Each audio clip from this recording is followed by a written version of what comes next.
Thanks for joining us at the Business Growth Cafe, where each week we select from a menu of topics for a focused discussion with an industry expert to provide insights that can impact your business's growth.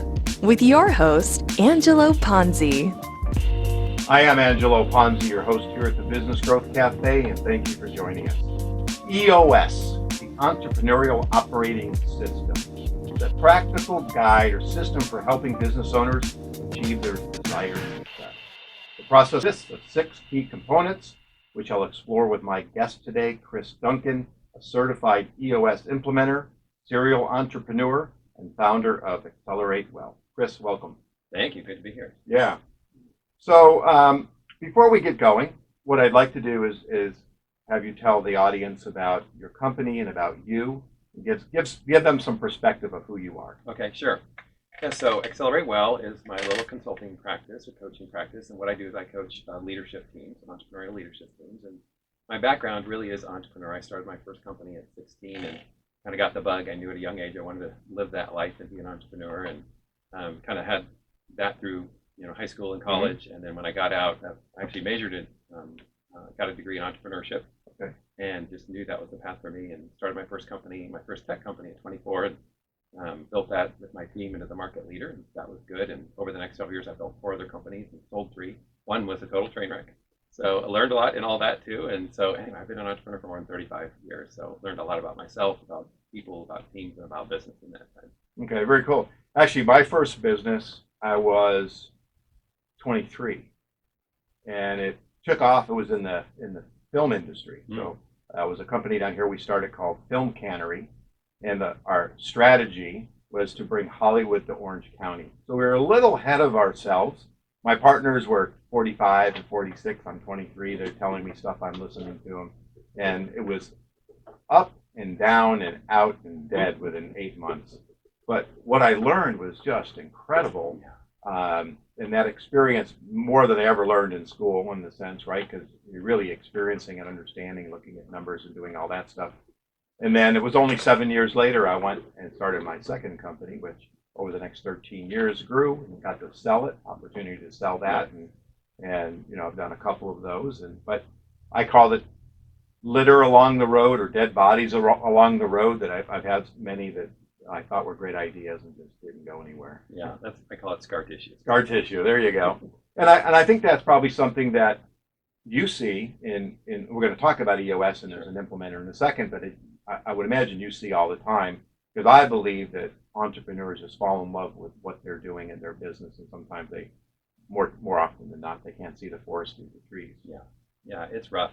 People fall in love with their idea, they get super passionate about it, and lots of times it takes over their life.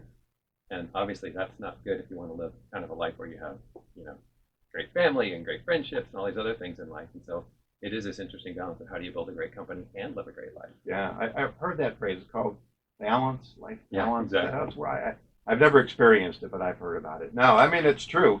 I forget who said this. I don't know if it was on the show or someplace I heard it, and something I was listening to that's talking about a life balance. The key to it starts with you. Right? Work, life, but it's up to you to make the conscious decision to make that happen. Yeah, exactly. And that starts with a vision. Like, what do you want from life? Yeah. And then you build your life around that, as opposed to letting life kind of take us. And again, the entrepreneurial dream that can really suck people in. One of my friends years ago, he said, life is a struggle for balance, and then you die. Great. I thought, man, there's some truth to that one. Yeah, isn't it? Oh, man. Well, before we kind of get into a little bit about you as an entrepreneur, and then certainly EOS, I ask these questions of all my guests, and I'm going to ask them of you. When it comes to growing your business, what keeps you up at night? I think it's finding the right clients. I mean, it's really 2 things. One is my practice is pretty full, so I'm not dying to get new clients and stuff. And so that's really nice. It's a nice place to be. But it's about really getting clients that fit who I am and who I can really kind of uniquely add value to. So I think that's a big part of it. And then the other part of it, one of my top 5 strengths on Strength Finders is responsibility. And so even though I'm not running the businesses of my clients, I feel the weight. And so I just have a lot of responsibility. So I'm always thinking, how can I add more value? How can I add more value? And so that would be something that can keep me up at night for sure. Well, it definitely keeps me up at night because, like you, I mean, part of it, the counsel that we're giving is how do we keep moving them forward, and if whether they're following the things that they're supposed to be following, are they doing the things they're supposed to be doing, and then circling back, and it's like, okay, if they don't do this, I actually have worked with a company, and we laid a playbook out, and they wanted to take the training wheels off and run with it on their own, and so I constantly go in and I'll monitor, and it's like, okay, this is supposed to happen. No, I wasn't copied on that. Oh, I didn't see it again. And now they're off path, they're off plan because something got in their way, and no one's really kind of pushing them and keeping on the straight and narrow. Yeah, that can happen. And sometimes we know exactly what to do, but we don't have it within us to do it, right? Yep. And I think that's where you and I, we keep come alongside people and kind of coach them up and say, well, help me understand what's holding you back, what's going on there, and kind of breathe kind of support and grace into them and encouragement to help them make the decision they know they need to make. Because sometimes it's just as obvious, and of course it's not them, by the way. That's me too. Right. So I need that in my life. Oh yeah, of course. Yeah. I need someone helping me. Yeah, exactly. How much do you think? And I'm going to jump ahead a little bit, but with EOS in the sense of there's a process to it. Mm-hmm. There's 6 components of it.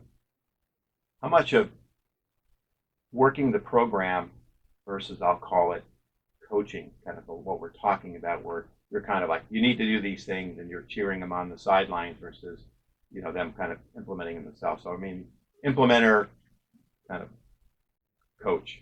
Yeah, it's a great question. EOS is a phenomenal framework. Like, it absolutely works as a framework. And so we have this thing we call EOS Pure. We really want to do it the way it's been designed. And so it's been designed. There's more than 50,000 people like myself. We've got like 300 of us around the country. We're called EOS implementers, around the globe, I should say. We're called EOS implementers. And together, we've done more than 50,000 full-day sessions for more than 7,000 leadership teams. Wow. And so it's not like I need to go reinvent something. Like, that would actually be counterproductive to my clients. Mm-hmm. So for me, it's about, somebody once said, where like EOS is the lyrics and I bring the music.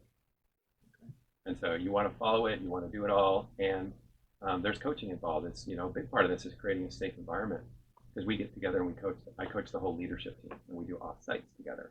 And so lots of times there's tension, right? There's history there, and there's been turf wars in the past, or just harsh comments that somebody's holding on to. And so there is this dynamic when I walk in the room that I don't really have knowledge of, but you can sense it, right? Mm-hmm. I sense it in the room.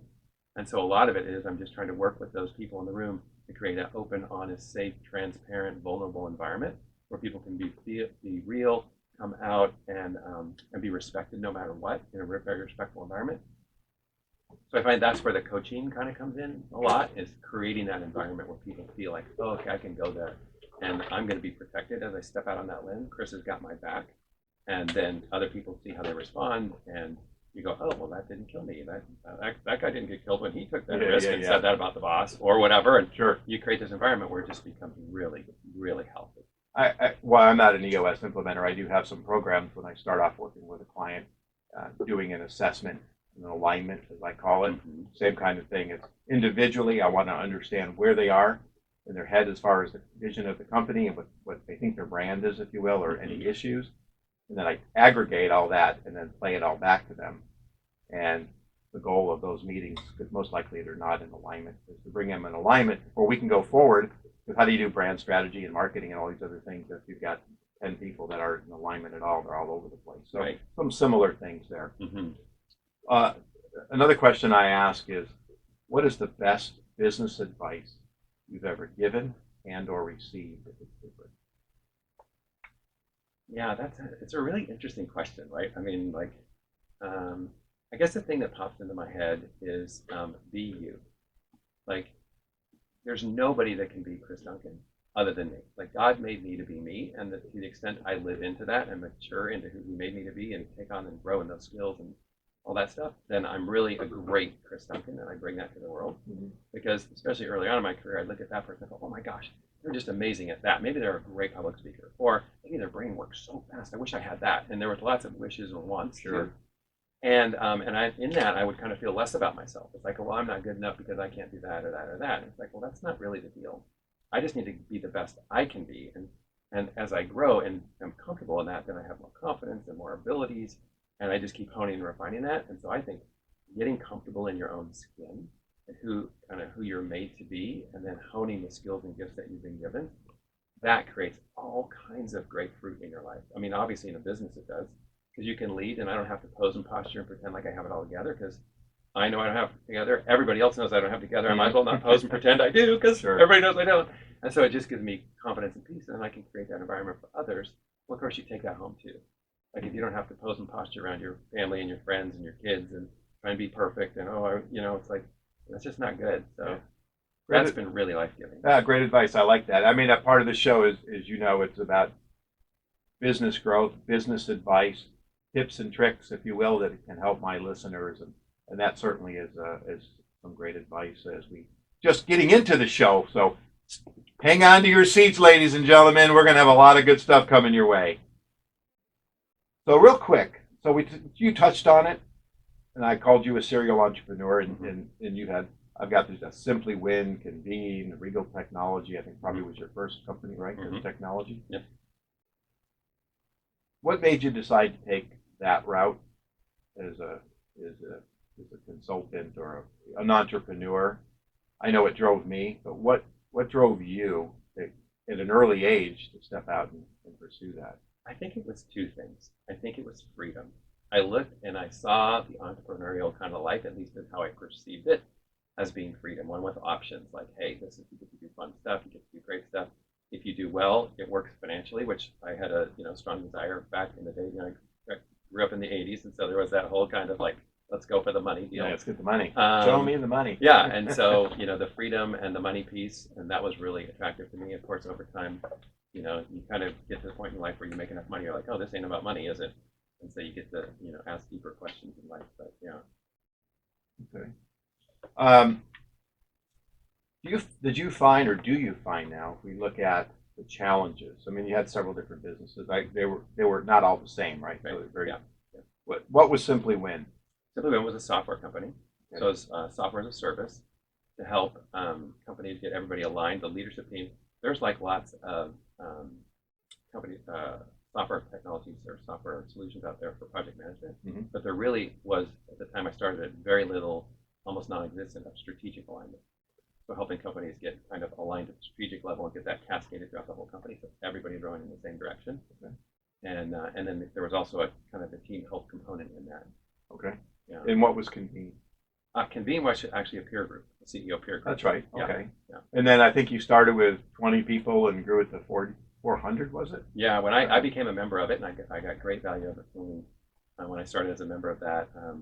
And then just felt like after 5 years a member, like, oh my gosh, this is awesome, this is really working. We felt like it was time to grow it around the country.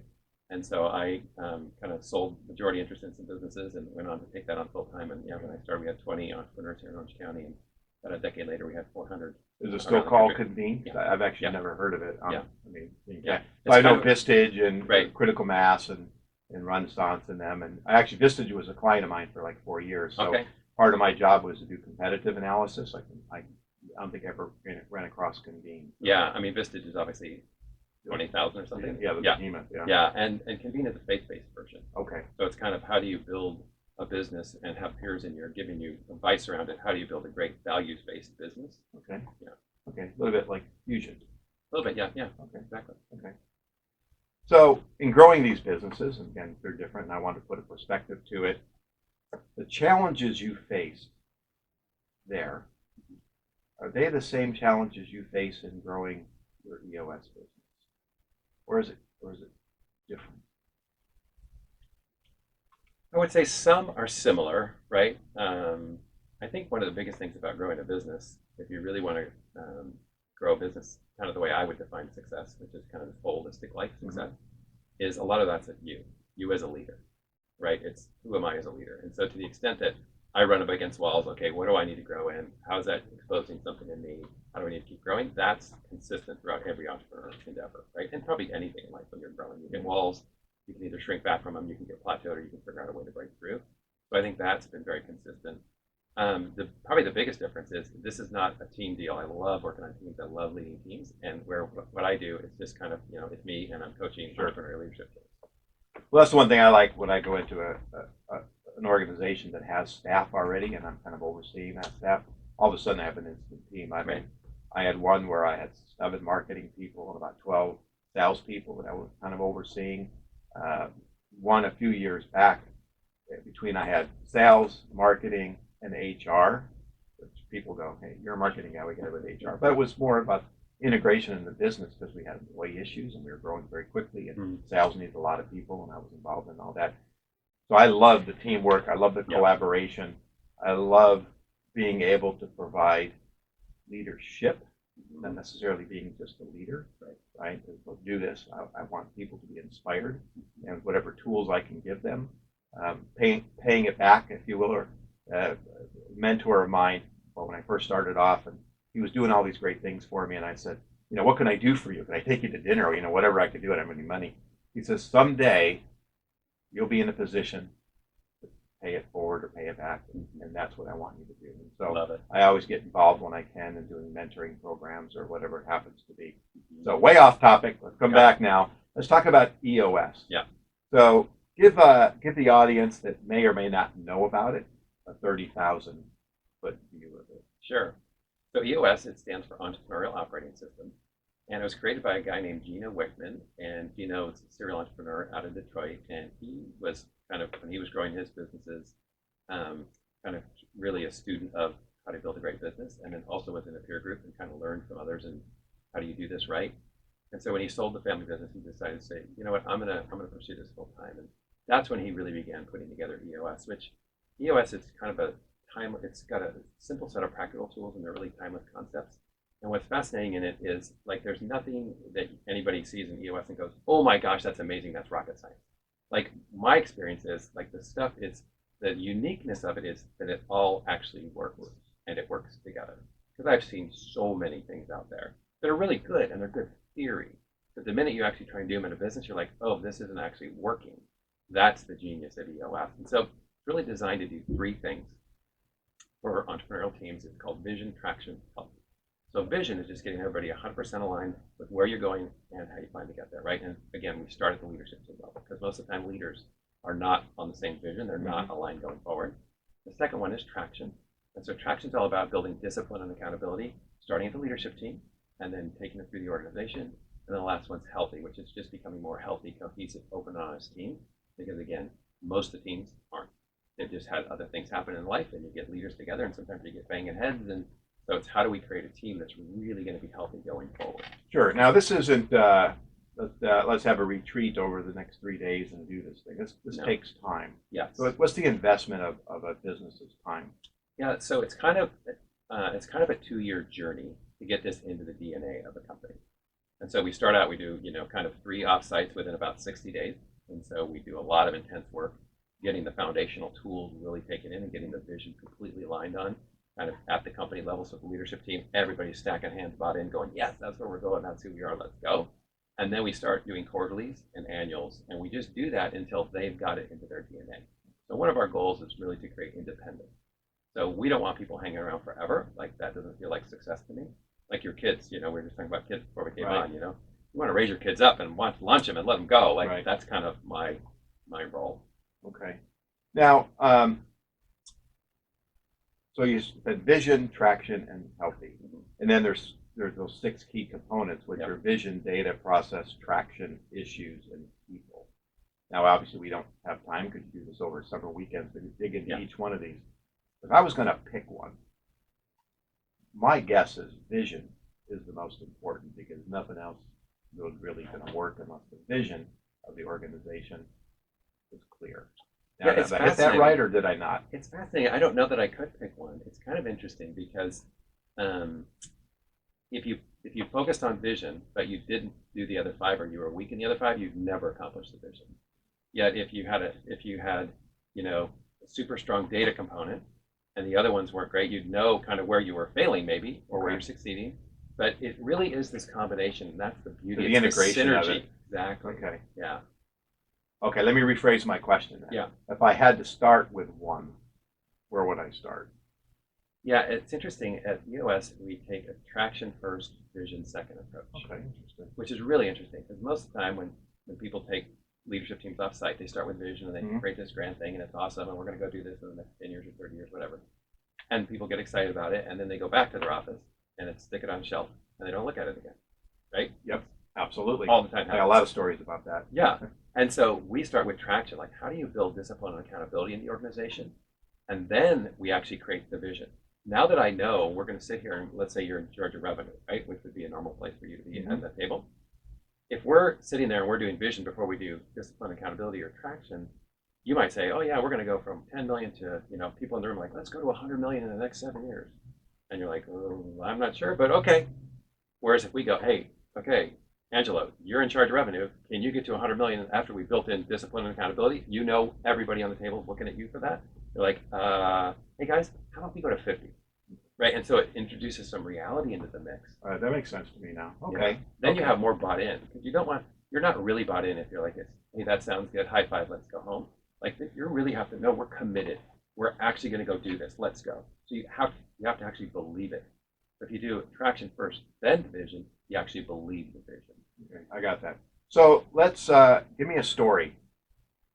Give me a story about one of your clients. Sure. You don't have to obviously tell me their name, but yeah. that have implemented the program, done it well, got off track. Because I assume it's accountability, so it's easy for someone to say, yeah, I did the program, but we didn't get traction on it because. Yeah. So give me a story.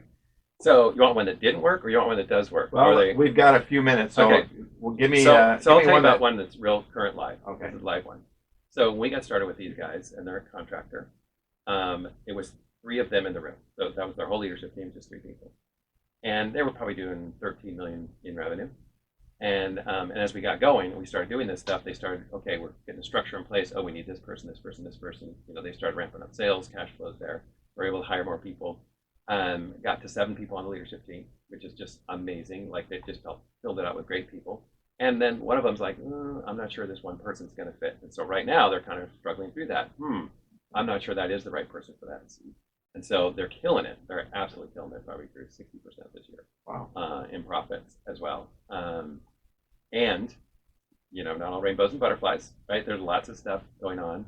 But today they're so much healthier than they were that they can spot that, have those hard conversations, and either bring that person up to speed or find another seat on the bus for them that's not on that leadership team. Right. Right. I got 2 minutes. Give me one that didn't work.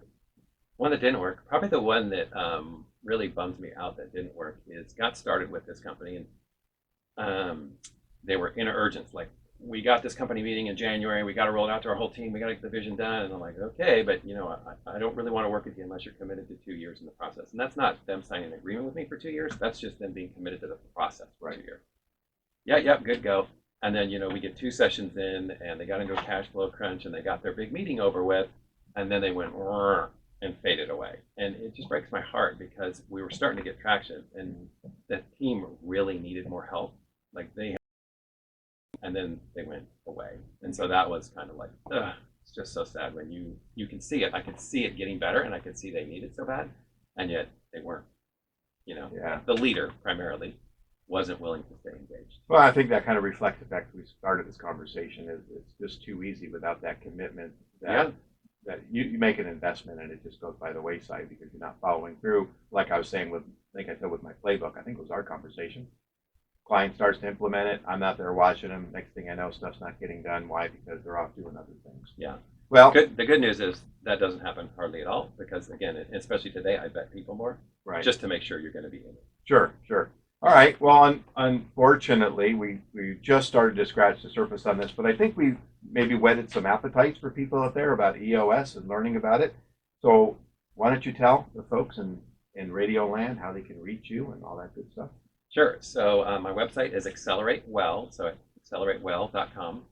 And, feel free to ping me at Chris at AccelerateWell, CHRIS at AccelerateWell.com. And on LinkedIn and all that good stuff? Absolutely. All right. Well, fantastic. It's been a great conversation, and I know we've been talking about this, and I got to actually see you in action about a week ago and got to go through 2 of the sections, and it's really fascinating, and I think that a lot of businesses really should look at EOS. I think it could really help them as a way to keep focused.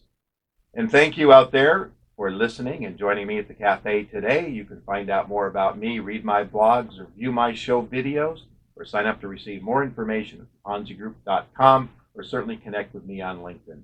And if your business is ready for growth and you need a CMO, but you're not quite ready for a full-time person yet, connect with me. I'd welcome the opportunity to explore the benefits of using a fractional CMO. And lastly, please subscribe to this show. And if you're already a subscriber, let others know how to sign up to become a subscriber so they can benefit from this great content like we heard today. You can go to thebusinessgrowthcafe.com or on any major podcast platform that you might be listening to. Join me next week for lunch at the Business Growth Cafe. Thanks, sir. Yeah. Thank you for listening to today's discussion at the Business Growth Cafe with your host, Angelo Ponzi. Take a moment to subscribe to this podcast and visit our website at www.businessgrowthcafe.com. Read Angelo Ponzi's blogs at www.theponzigroup.com.